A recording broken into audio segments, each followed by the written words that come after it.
Welcome to Industry Insiders, created and produced by the Center for Entertainment and Hospitality Management at California State University, Fullerton. During this series, we sit down with influential professionals in the entertainment and hospitality industries that are located across the world. Our goal is to learn about each professional's career and gain wisdom from their experience in the industry. This week's guest is Kate Labrel. Kate is currently the Vice President of A&R at Warner Records. During her time at Warner Records, she has signed and developed artists such as Lukas Graham, Nico and Vince, Chad Wolf, and many more. She has previously worked for New West Records, Warner Chappell, and has worked on independent music publishing as a music supervisor and has done TV and film licensing. Join us as we chat with Kate Labrel.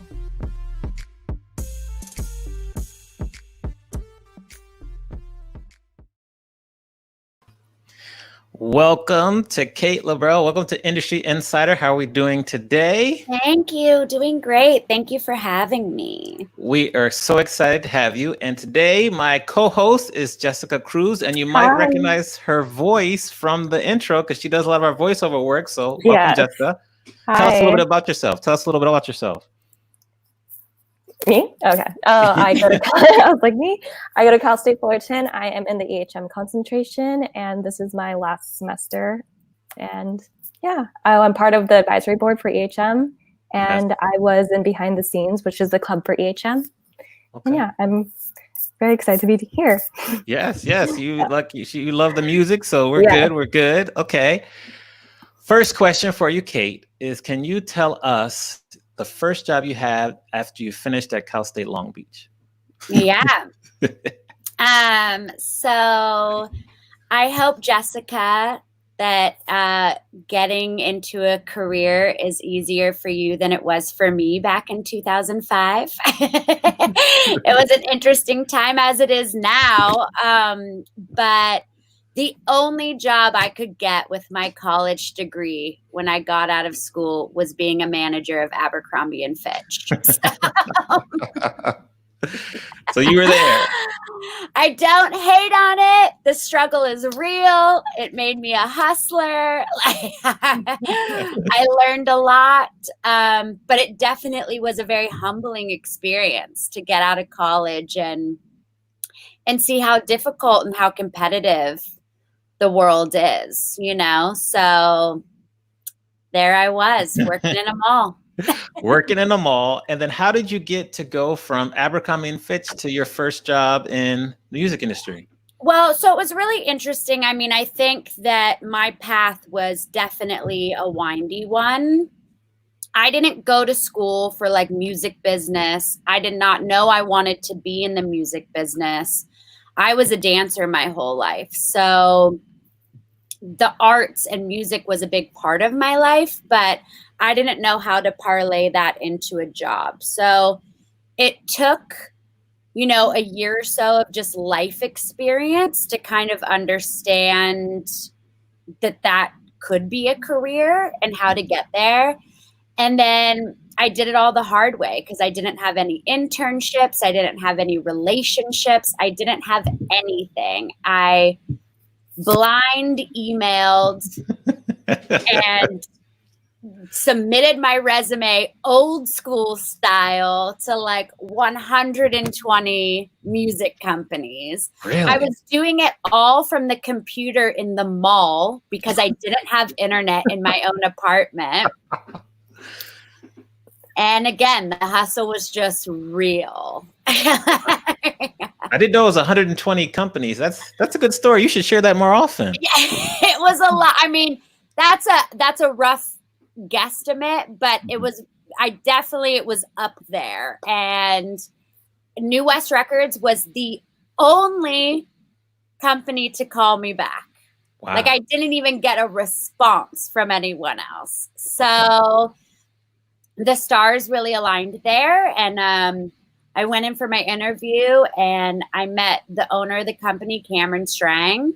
And I was very honest with him. I said, look, I don't know anything about this world, but I know that I'm going to kick ass at it. And that was a direct quote. He found that to be very funny. He also told me later on that, you know, a lot of what the music business entails, he knew he could teach me. He knew he couldn't teach me my work ethic and my grind and my hustle. So he knew that I had what it took, and everything else he could help me figure out. So he took a chance on me and gave me my first job in the music business. Awesome. That's a good story. We got to hear more of that story. That's a good story. So Jess and I will go back and forth. So I'm going to flip it to Jess. Let her ask her first question. Go ahead. Okay, so what other experiences other than like Abercrombie & Fitch and your dance experience did you have prior to working in the industry? Like what other jobs did I have? Yeah, so jobs, internships. Oh my gosh. I worked at a Jewish deli in the mornings before high school. So I smelled like lox every morning when I went to high school. It was super attractive to smell like fish every day. Then summers from college, I worked at Bed Bath & Beyond as the customer service manager. I was always good with people. And then I had one internship in college. I actually interned for this very big event planner because that's what I thought I wanted to do at that time. But in that internship, I learned fairly quickly that especially like the wedding space, like I did not want to be a part of bridezillas and phone calls at 2 a.m. I get phone calls at 2 a.m. now from my artists, but I love them and I'm willing to put up with it. These women I did not love, and I did not want to see them at 2 a.m. So it actually was really great internship though, because from learning all of that event planning experience from this, she was a top party planner in LA. Again, I learned a lot of work ethic, a lot of hustle, but I also went on to throw Grammy parties and South by Southwest parties and record release parties. And like, I can do it like without even blinking. And so I did get a valuable skill set from that internship that I could parlay into my music experience. But yeah, I had a very colorful, I would say, blue collar work experience leading into the music business. Nothing was cool or shiny. That's good. That's good. So we're going to take questions from the audience. So if you're watching and you have a question, leave them in the comments. We have our first question, which will be a good segue to my next question. So Alex, hello, Alex. She says, hi, Kate. Thanks for all your insight. I have a question for you. What advice do you have for students that don't quite know what they want to do for their career yet? I mean, I was you. I was in college. I changed my major, I think 5 times in the 4 years I was at Cal State Long Beach. I went in as a dance major and a theater minor, then swapped that, then went into communications, then went into, what is it called? PR, and then went into hospitality. So I had no idea what I wanted to do. The dance stayed the constant. I kept a dance minor, and that obviously music was always very important to me. But my parents said the whole like, you need to major in something that you could get a real job in, you know? So joke's on them because you got a real job now. I got a real job and it didn't have anything to do with my college degree. So. Good. But yeah, I was in your place. I totally understand it. I think the best thing that you can do is just get out there and get in the workforce. Like that's what I did. And, I think I learned a lot about myself during that time. And it also, because I wanted to get out of that situation, it really forced me to like dig deep and figure out what it is I wanted to do and what it is I wanted to go after, because I didn't have anything to fall back on. I basically had to hand my parents my diploma, and they like gave me a swift kick out the door, and I was on my own after that. So I think that, you know, just get out there, get any kind of job you can get, contribute to society, and it'll force you to dig deep and figure it out pretty quickly. Yes, yes it will. Yes, it will. I think this story of how you discovered Lukas Graham is a great kind of story to start, because there's so much of your skill set that came before that, and then the timing was right, and you just really worked hard. So if you could tell us how you discovered Lukas Graham, and then we'll kind of go from there, because it's a great story, and I really want people to hear it.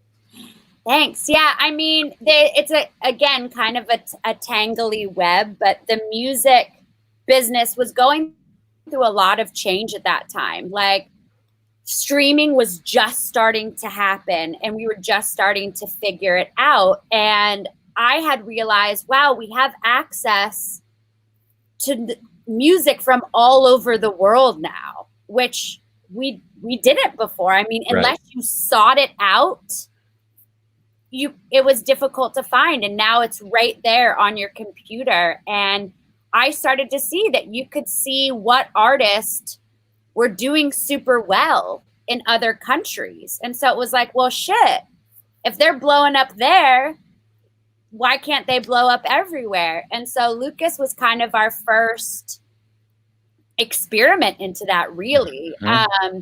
We brought him into the publishing space first because we knew he was an insanely talented writer. Yes. Like, Lukas is a songwriter before anything else. And so signing him to a global publishing deal was actually a little less risky, because we knew he was gonna make money no matter what. Whether he became a super famous artist or not, he would always be an incredible songwriter and such a value in the publishing space. But then I was just like, no, I think this kid's a star. Like, I think he can do it. And long story short, the man who gave me my first job, yes, went on to be my mentor for 12 plus years. And he was the person I brought Lukas to. And I said, look, I want to sign him to a record deal. And Cameron was like, I'm going to give you enough rope to hang yourself right now. Like, I'm going to let you go for it. Because I think it's a good risk. I think it's a risky one, but I think it's a good one. He's definitely super talented. So yeah, I kind of was like early on using that online tool to discover new music. And then, you know, we brought it through the publishing system and it grew from there. But Spotify was a massive instrumental tool in Lukas's entire career. Spotify broke 7 years before that song was ever even on the radio. It was number one in 48 territories on a streaming platform before the song had ever been played on the radio, which I think is like unheard of at that time. So yeah, Spotify played a huge role in Lukas's entire career thus far. What's been the proudest moment you've had to share with Lukas after you kind of got him out there and pretty much launched him specifically here in the US? Yeah, I mean, I think that moment was pretty special. Like, 7 years went number one at the same time that we dropped the album, and the album was like number one on the iTunes chart. So like, I have a snapshot of being in both the number one spots in like April of 2016, and I'll never forget it. Like, not many people do that unless you're a global superstar already. So to be a brand new artist and come out the gate like that was just a really proud and special moment, because we had worked so hard, and it was very much an uphill battle for Lukas. Very few believed in us in the beginning. So to launch that record and to get him off the ground, it took a very small dedicated army. And so everything, I think, had such great pride. But then there was one really magical moment. It was actually at my wedding. where I made us take a photo. All the boys were holding me like across them. And I said, 1, 2, 3, say Grammys. And we all said Grammys. And then 5 days later, the Grammys got announced and we were nominated for 3 of the top 4. So like, it was just this kismet, like magic. All of 2016 was pretty much like the most magical year of my life, professionally and personally. So like, I think that will just hold a very, very special place in time forever for me. Yeah. Fun fact about Kate's wedding is I was the DJ at the wedding too. So, Best DJ ever. Everyone says that I had the best music at my wedding ever. And that's coming from a room of almost all dancers. Yeah. Thank you. Makes me proud. You did well. It is amazing. Over to you, Jess. So going back to talking about taking risks, what were some of the hardships that you faced and lessons that you've learned while working in the music industry? That you're gonna lose a lot more than you win. I have signed multiple things over the years, and Nico and Vince and Lukas Graham so far were the only 2 that have actually like elevated to that next level. And then to even be able to stay there didn't really happen yet for them. So it's really coming to the understanding, especially being an A&R, is that you're going to work on a lot of things that you believe in more than anything. And if the stars don't align, it doesn't work. And it's just a wildly kind of difficult realization to have. And then to continue. Like, because once I was like, oh shit, I'm going to fucking lose a lot more than I win. And then but I'm still going to do this job. That's a really difficult hump to get over. But it's true, it's like there's very few people that make it to that superstar level.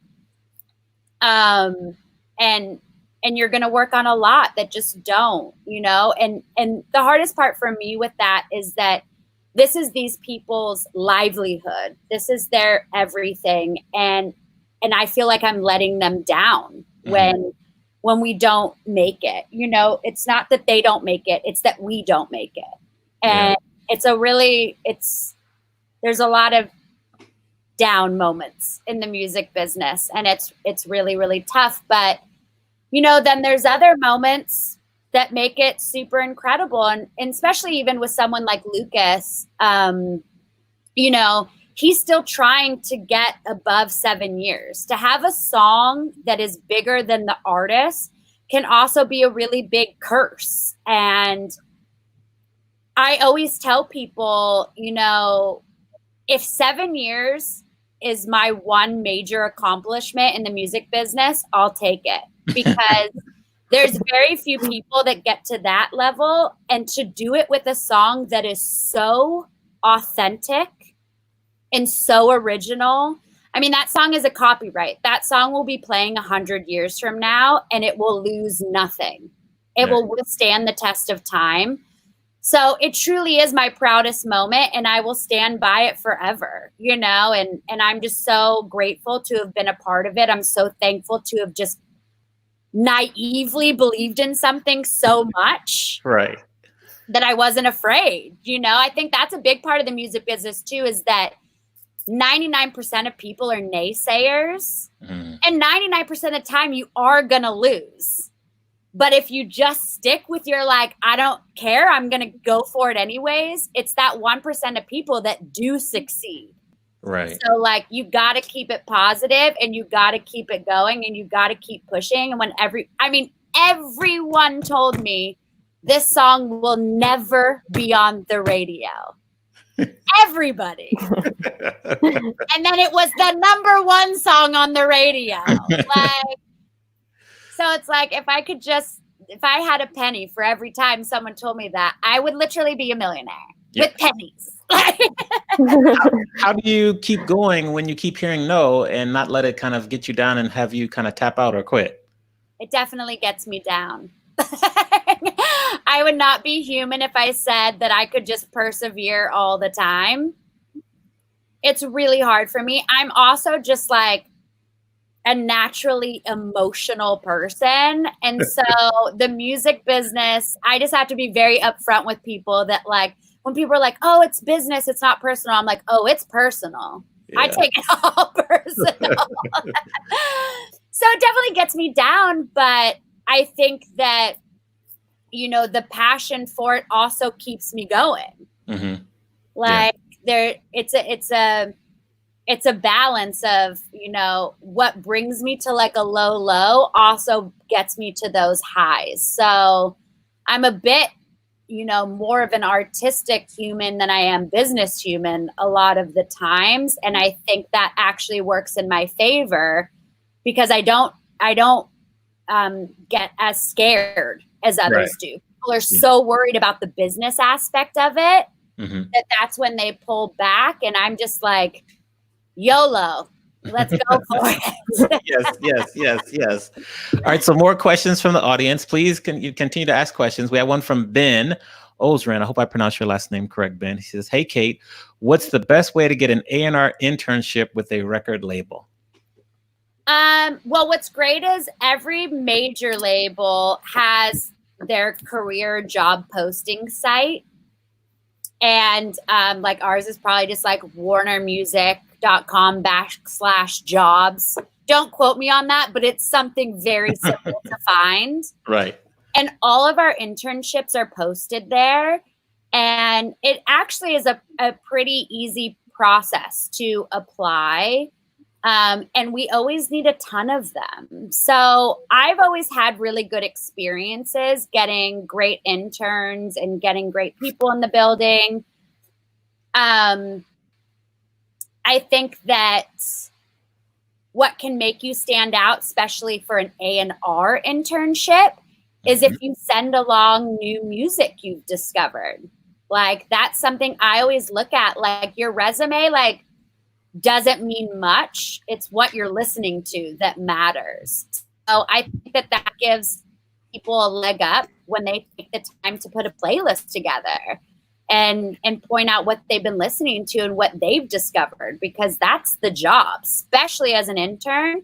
You're just going to be doing A&R research. So like if you have your hand on the pulse of things, that's going to put you right to the top. Yeah. Great advice. Another kind of parallel question of this one came from Jade. So hello, Jade. Jade says, what do you think are the top skills of an A&R for today's current industry, especially with all the new apps, technology, etc.? Well, since I'm old. Not really, very young. So, you know, very young. But go ahead. It's tricky. I think that there needs to be a balance. I think you can't be all one way or the other. So for me, and what is I feel still a very valuable skill set for myself is I actually know how to make a record. I know the ins and outs of how to put music together sonically and make it beautiful and make it right, and how to structure a song and how to help my artist get over some writer's block or some, you know, what's wrong with the bass here? It's like, oh, have you tried this drum? Like there's all, I feel like what I really bring to the table is in the studio and in the lab and like doing the work and making the sound. But that's only one half of A&R, right? Like, that's when you have the artist and you can create the music and you can bring value to the artist by having a knowledge and a background like that. The other half is the discovery process, and the discovery process is very different now with all of our research tools, you know, and with people getting discovered on TikTok and, you know, Instagram and all the other platforms. It's not just YouTube anymore. It's not just Spotify. It's not just SoundCloud. Like, there's so many places to find new artists. So I think that part is very important as well. Having, like I said, your hand on the pulse and like understanding that discovery process is so valuable, but you also have to have good ears and good taste, because there are things that research very well that are just not good. And we have to remember that. I very much have been a person that stood by that I work with career artists. I'm in it for the long haul. I don't really want the drop in the pan, quick hit. Those are great, and every record label needs those. I'm just not the A&R for them because I'm too emotional. Really, I'm too emotionally invested. So these kids come in with that song, and then they get dropped when they don't have another, and that's heartbreaking. So you kind of have to also figure out what A&R you're going to be. Yes. And stand by that. But I think all the colors of the rainbow that I just described, they all matter. They're all an intricate part of the formula that makes a good A&R person. And I think you have to have a little bit of all of it to really succeed. Agreed. What is your definition of a music supervisor, and what characteristics make up the best music supervisors? Oh my gosh. So, I mean, that's the first thing I really wanted to do in music before I did A&R. I gravitated towards how much music impacted a scene. Like, have you ever tried to watch a scene in a movie or a TV show that didn't have the music? It's actually very, very strange. So I loved what music brought to the screen, and I was infatuated with that, and I wanted to do that. I think it's a very coveted role, just like A&R. It's a hard gig to get. And I think there is a specific ear for it as well. I think it's an innate thing, something that you can't learn. I think that there's good A&Rs because of a certain ear. There's good music supervisors because of a certain ear. And then they also have to take it to the next level and really understand the emotion that's trying to be expressed and mirror that with the music. So, I mean, it's a tough job, and there's a lot of music out there. There is. To find the perfect song for the perfect scene every time is one hell of a job. So I admire every music supervisor that does it. I still actively pitch my own music to some of my music supervisor friends that I still have relationships with, because I love that part of the job too. And I love seeing, like, there was this show last season, maybe 2 years ago now, that a good friend of mine, Casey, who's a music supervisor, was music supervising. I'm blanking on the name of the show, though. It was with Oliver Hudson. It's cute, super cute show, but there is this scene where his son is listening to a song on his headphones, and he's like, "Hey, what are you listening to?" And he shares his headphones, and they're listening to 7 Years, and then they sing the song together. And it was just such this endearing, sweet moment between father and son. And it, like, still gives me chills thinking about it. And I remember the moment when she was like, "Do you think 7 years would work for this?" And I was like, "Oh, yes!" That would be, because, I mean, it was years after 7 Years was popular. So It wasn't like it was the song of the moment. She had to put a lot of thought into that. And the way it lined up, like I said, it still gives me goosebumps because it was just perfect. It was just a magical moment. And it probably took a lot for her to get to that moment. So I'm not sure if I totally answered your question. did. I basically just said it's a really hard job. It's cool though. You explained it well. Like for me as a DJ, like that's kind of the next step in the progression because we're already tastemakers. We know how to read a room. And so like that's one of my next goals is to be a music supervisor because like from Tribe Called Quest, Ali Shaheed Muhammad, he supervised with Adrian Young on Luke Cage. And so that's like a really, it's a lot of music supervisors are DJs. So that's one of my goals. That's why I wanted to ask you. Totally. And you gave a great answer. To you, Jess. Okay, so with finding an internship, how important are networking platforms such as LinkedIn or just like attending conferences and conventions? And what is the best way to stand out? Oh my gosh.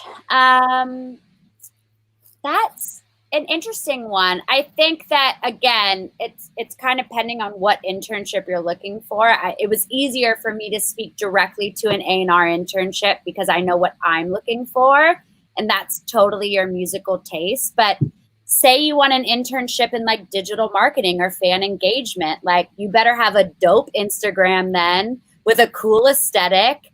You gotta have, a great LinkedIn, or like your resume has to have like my resume doesn't have anything fun about it. And then I see these kids these days with these resumes that like are so graphic design laid out, like cool.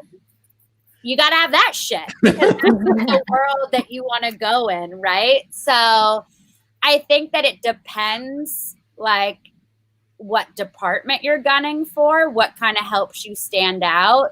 But if you don't know what department, and the whole point of the internship is to learn about the music business or learn about a record label, I think what really helps people stand out is, for me, like I still like cover letters. I like to hear a bit of a person's personality. I had this intern once that he put on his resume that he was from Compton. And I was like, well, shit, like, that's crazy. Like, you've worked your ass off. Like, that's just, that's so cool. And I want to know more about your life and your background because there's such a rich music history in Compton. And I was like, this kid can teach me so much. Like, I want to work with him. I interview him. I was like, yeah, come on in. I find out that he's from Florida. He hopped on a plane that night to fly to LA to interview with me to like keep up the facade. And he was like, look, nothing was making me stand out. So like, I don't recommend lying. I'm just saying that I still work with this kid to this day. Like his hustle is solid. Like he was like, I'm going to find whatever I think it takes to make me like get to the top. And again, don't recommend lying, but it's an interesting story. And it definitely, he had the hustle and it showed. He was willing to do whatever it took. And I really appreciate that. But I think that also though shows just a side of his personality. So I think any way that you can show more of yourself that just isn't the facts, I think that's important. Yeah. Great stories. Great advice. You've mentioned two things I want to follow up on. One is networking and another is mentorship. So fun fact, Kate and I met, we were on the board together of LA's Best. We got to know each other, got to be really good friends. That's networking. My first question is, how has networking helped your career personally and professionally? Yeah, I mean, networking is so important. Like this business is all built on relationships. So getting out there and just, I mean, even when I started doing music, or not music supervision, but I was doing TV and film licensing. So that's basically the other side of music supervision. It's when you're at the label and you're pitching your music to the music supervisors. And I'm telling my boss, like, look, I want to do this. And we didn't have anyone at the company doing it at the time. So he's like, sure, you can take a crack at it. And I was like, how do I get started? He gave me a list of like 150 music supervisors and their emails and a company card. And he said, take all of these people to lunch. And I was like, seriously? And he's like, yep. He's like, take all of them to lunch and be friends. like charm them and like make them want to work with you and remember you.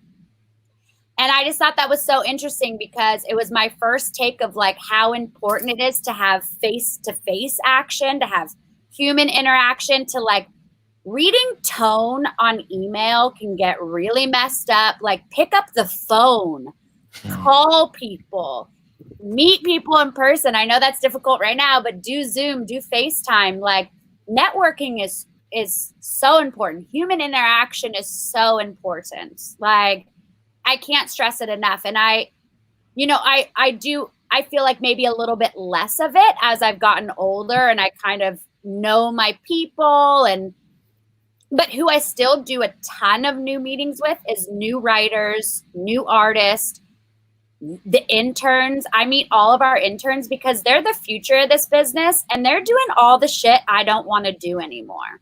So it's like, they're my people. You guys are the future. So, yeah, I guess I can't stress enough how important networking is. And then as far as mentorship, I mean, I wouldn't be anywhere without my mentor, or maybe I would have navigated the world. But the fact that Cameron took a chance on me, and not only did he give me a job, but he continued to encourage me to grow the entire time. I went from office manager to where I was literally unclogging the toilets at New West, to his assistant, right, to the head of TV and film licensing, because I created the department. He let me just like do it. To A&R for his publishing company, because he was like, hey, I have this company. Do you want to learn about it? Like, okay. Like he constantly encouraged me to grow and to learn and to evolve. And then when he went into the Warner system, it was like, hey, do you want to come with me and do this? Like, okay, like that's a mentor. Like ride or die, taking you with them. Like, or hey, I want to sign the chubby kid from Denmark. Okay, Kate, I'm going to support you in that, like as a mentor. Like, and by the way, I don't mean to say chubby because he is so svelte and attractive. Great word, svelte, great word. He was such a baby back then, his cute little cheeks and everything. I'm such a mom now that chubby is actually a very endearing word. But yeah, like I earned every opportunity, but he opened the door to them. And that was so incredible. And there was another thing that one of my other bosses, John Platt at Warner Chappell, told me once that stuck with me forever. He said, developing amazing executives is just as important as developing amazing artists. So as I grew in my career, I wanted to make sure that whoever worked below me, I gave all the same opportunity, and I was teaching and helping them grow, because the only way the music business is going to continue to grow is if we all grow together.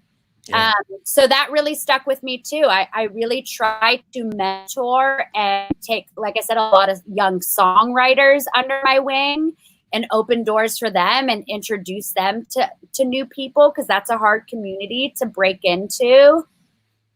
And just, do what was done for me for others, because I think it's really important. And it comes back. There was a songwriter that I stuck by for 10 plus years, and she just had her first #1. And it's like the most amazing experience. And she still works with all of my brand new artists when she's so above them.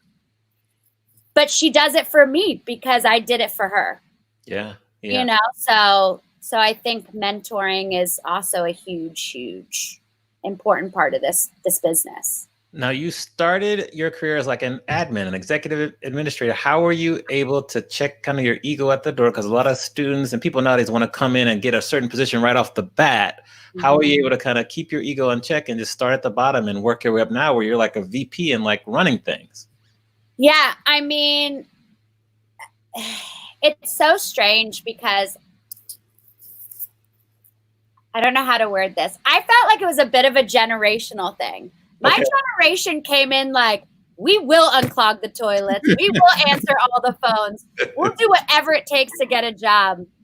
I have noticed more recent generations being like, I'm just going to be a manager. I just want to be a VP. Like, the work ethic has been a bit different, and that's not everybody. Right. But I have noticed that, and I always ask myself, what is that? Like, what happened in the world that, like, people don't think they have to earn their shit anymore? Because you still gotta earn it. Because here's the thing. If you skip the steps, it will come back at you. Yes. At some point, you will not have the knowledge and not have the foundation to continue. So don't skip any steps. Like, you got to climb the ladder the same way everyone else did. And that doesn't mean that you're below or belittled or hazed or treated poorly. That is not okay. Like, that is a thing of the past that like should not exist. But you should be willing to learn. And you should be willing to put in the time and do the work. Like, I got told recently that like interns could no longer answer the phones because that was too, like, they weren't learning enough from just answering the phones. Let me tell you something. My phone etiquette has been extremely important in my entire career. If you do not learn how to answer the phone properly and how to talk to different people properly, you're not going to get by. Like, those skills are important, as little and as simple as they sound. So, I mean, I don't want to say I didn't have an ego to check, but I was like so thankful to be there, and I wanted to learn and do the work. And I think that to this day, the young people succeeding in the music business have the same mentality. Got it. They're there to learn, and they're there to do the work. All right. So it kind of is what divides everyone. It separates. It separates, and yeah. Good. Okay, so we have some more questions from the audience, and then we're going to alternate because Jess, I'm going to give you a question as well. So right now we have Grizel. What's up, Grizel? How are we doing? She says, for those starting out in their careers, do you have a recommendation towards starting at an indie versus a major label? Great question. Whoa. For me, I loved starting at an indie because it was very like all hands on deck. I got to learn every aspect of the music business. And I just thought that was so incredible. I wasn't really pigeonholed anywhere. I have noticed at a major label, if you intern in marketing, then hopefully one day you'll be a coordinator in marketing. And then you can work up to a director in marketing, and you kind of just stay the course. It's very difficult to make lateral moves. I mean, there was even one point in my career that I was like, maybe I want to do something else. And people looked at me like, good luck. Like, I don't know how to make that lateral move. Everything is very structured at a major. So I think from my personal experience, and I obviously can't speak to any other because I didn't intern at a major, so I cannot speak to that experience. But me starting out in an indie, I think gave me the broadest, most incredible education. And I wouldn't change it for anything. I think that was awesome. And I would go back to an indie. Okay. If I could pay my mortgage and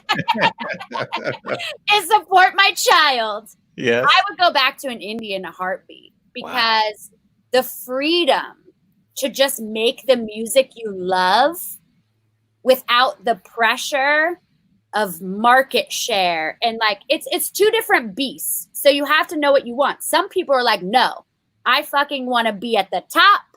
I want to be on the Billboard chart. I want to, and that's their goal. I'm like, I loved being at the top. That was super fun.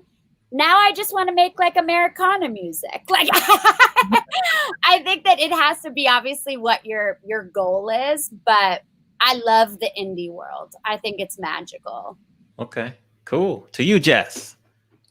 So what is your 5-year plan from now? And do you think you'll still be working in the music industry? Yes. I mean, God willing. I hope to be in the music business my entire life. In what capacity? I'm always open to. Like, I'm a big, big believer in the universe, and I just like let go, and like wherever the world leads me, I feel super positive about, and I know it will be great. There's been times where I wanted to move into like nonprofit, like how can I collaborate more between nonprofit in the music world? Because like Amani said, that's how we met, and it's a really important part of my life. So maybe it'll be more of that as I get older. In the next 5 years, though, like I'm staying the course. I'm not done yet. So I got a lot to do. I got a lot to prove. I still have a lot to learn.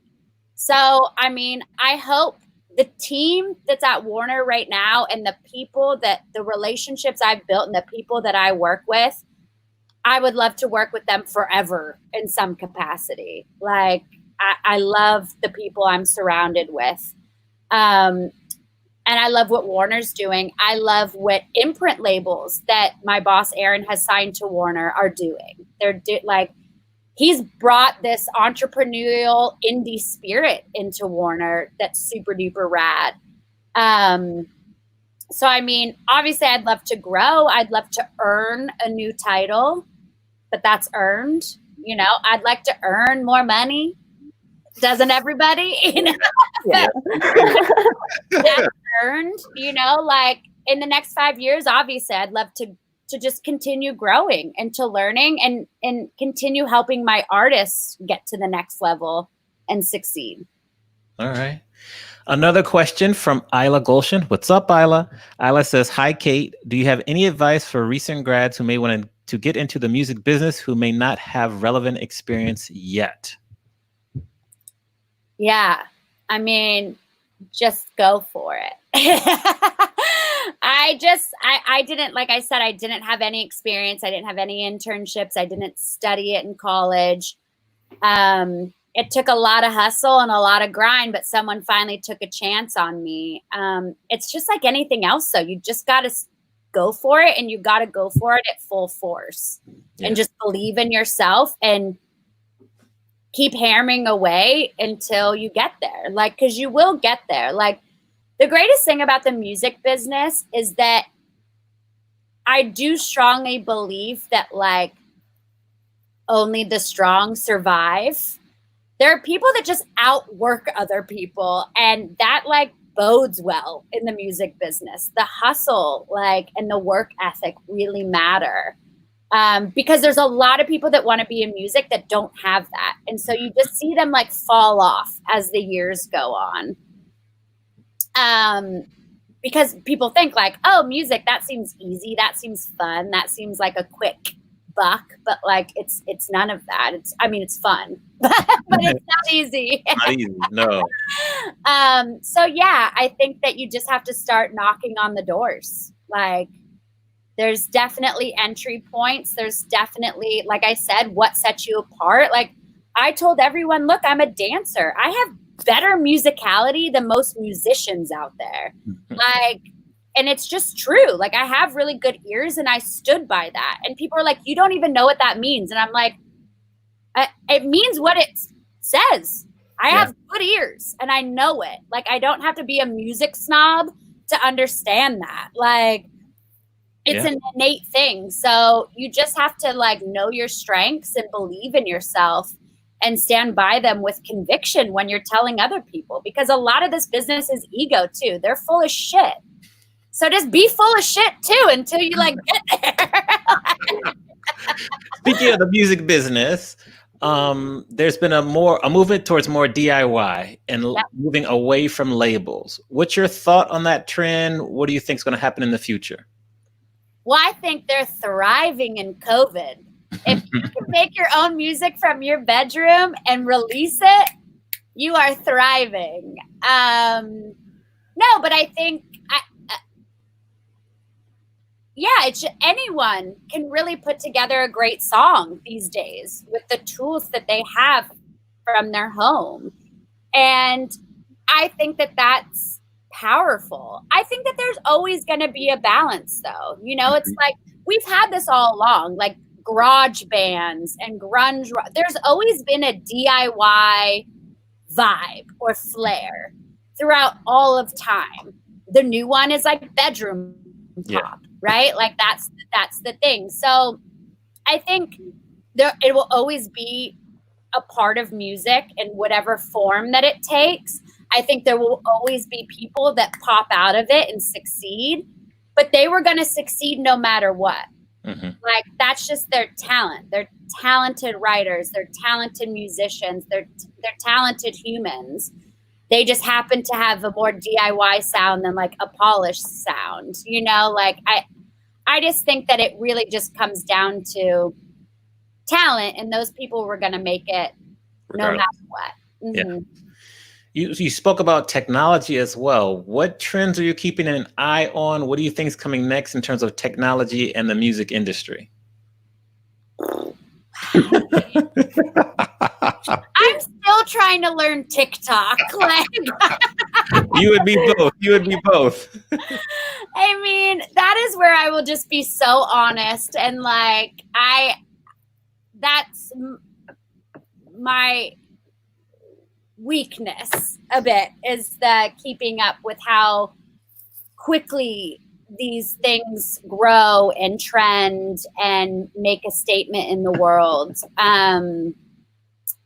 So yeah, I'm definitely not on the forefront of what's next.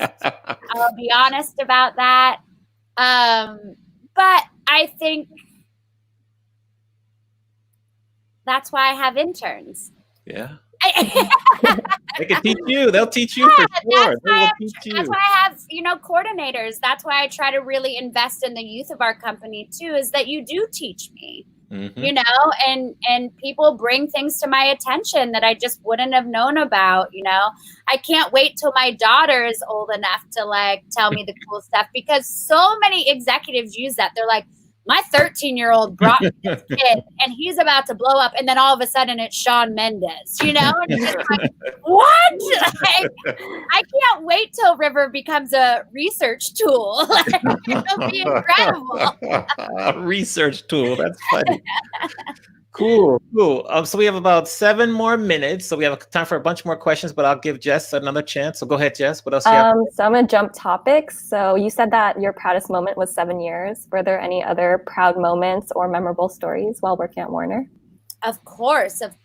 I mean, there's so many. There's, I think signing every artist I signed was a proud moment, because that's a hard battle as well, and getting them to believe in you and you to believe in them, or the company to believe in them. Like, I think I always feel so good when I get to like get in business with someone that I really, really believe in. Like finally getting promoted was like a really proud moment, and like getting to that level that I feel like I've worked so hard to be at. Also, little things when like I have a new boss for the first time in 12 years and him telling me that he sees how hard I'm working and my work ethic and that I'm doing a good job, or, that I did a great job delivering a song. Like, all of those moments are so like, I take such, what's the word? Like, I guess pride. I take such pride in when other people like acknowledge my work ethic. Yes. And so to have a brand new boss who didn't know what I could deliver, still keep me around and take a chance on me. And then after a year or so, tell me like, you're doing great. And like, I see you and like give me shout outs on like company calls or whatever. Like all that stuff matters so much to me. Like at the end of the day, doing right by my artist and just being of value to the company are the most important things to me. So my proud moments can be as simple as someone just being like, hey, Kate, great song you brought in this week. I'm like, thanks. I'm a puppy, you know? Oh, that's great. Yeah. As a female in the music industry, a female executive in the music industry, I'm sure you've run into some roadblocks. How have you been able to navigate that? What advice do you have our female students who want to work in the music industry, but they're going to run into some roadblocks and some people that might not be their advocates or allies? How have you been able to navigate that landscape? I'm still navigating it. You know, it's tough. And I, for the longest time, you know, always felt like, oh no, that I've never really experienced that, or that hasn't really happened to me. And when I take a deep dive and a deep look back and really check the receipts, I do get paid less than my counterparts that have done less than me. I do have a lower title than my counterparts that have done less than me. There are real facts there. And I'm still trying to figure out how to navigate it. I've definitely learned how to stand up for myself a bit more. I've learned how to respectfully explain what I'm seeing that I feel is unjust. But again, I'm never above proving my worth. I just want to be valued and respected for the work that I've done. So yeah, I think it's still an uphill battle, especially in A&R. There was a point where I was the only female A&R in my department. Yeah. So there was a point where I was afraid to tell my company I was pregnant. Like, you shouldn't innately have those fears. You know, I pretty much hid my pregnancy for the first like 6 months, which is terrible. Yeah. That's a terrible thing to feel. And then, you know, then I had people tell me, oh, you only kept your job because you were pregnant. You know, people giving me that twist on things. It was like, well, let me tell you what, mother. I'm going to tell you why I have a job right now, and it's not that. Right. Look at my receipts. Yeah. So, I mean, it's definitely an ongoing conversation. Right. I think that there are people starting to get in these higher positions that have different views and that really support women and all other ethnicities and the LGBTQ community. Like, there's a lot. Right. There's a lot that we need to unpack. I'm a small part of it, but I think that we're getting some better leaders in place that are willing to do the work and are willing to learn and to listen. You know, I feel very heard by my bosses now, and you know, I think we're all really trying to just make change for the future. I hope that I can pave a path for, you know, the younger generation of women that is a little bit better a road than mine. You know, I know personally too that there were women above me that were so afraid that there were so few positions, they'd rather hold women down than lift them up, because then we became competition.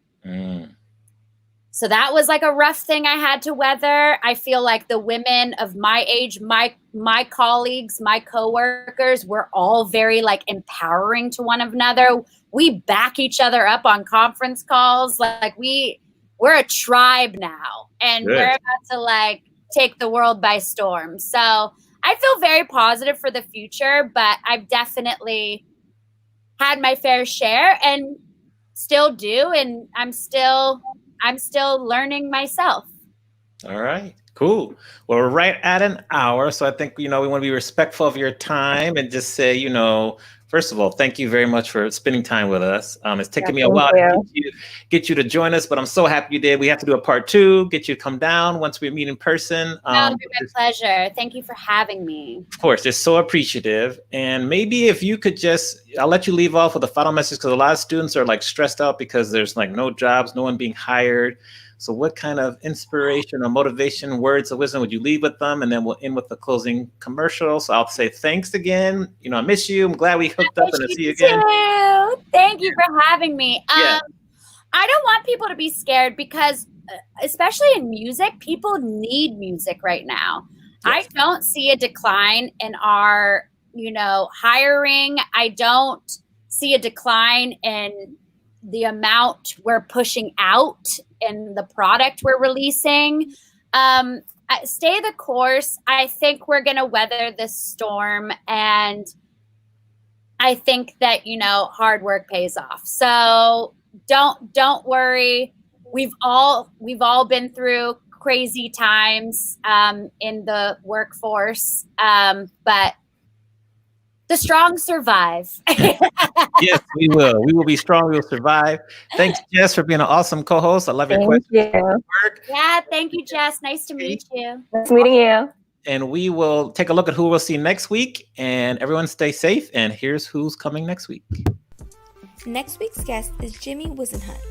Jimmy is currently the Senior Music Partnerships Manager at Twitch. He has worked at Twitch for 10 years and has previously worked as a senior game designer at Daybreak Game Company. He works to forge long-term mutually beneficial platform partnerships with artists and other creators in the music space. He also does consulting for talent, management, and other artist hubs in the industry on how to best leverage live streaming on Twitch as part of their social media and content strategy.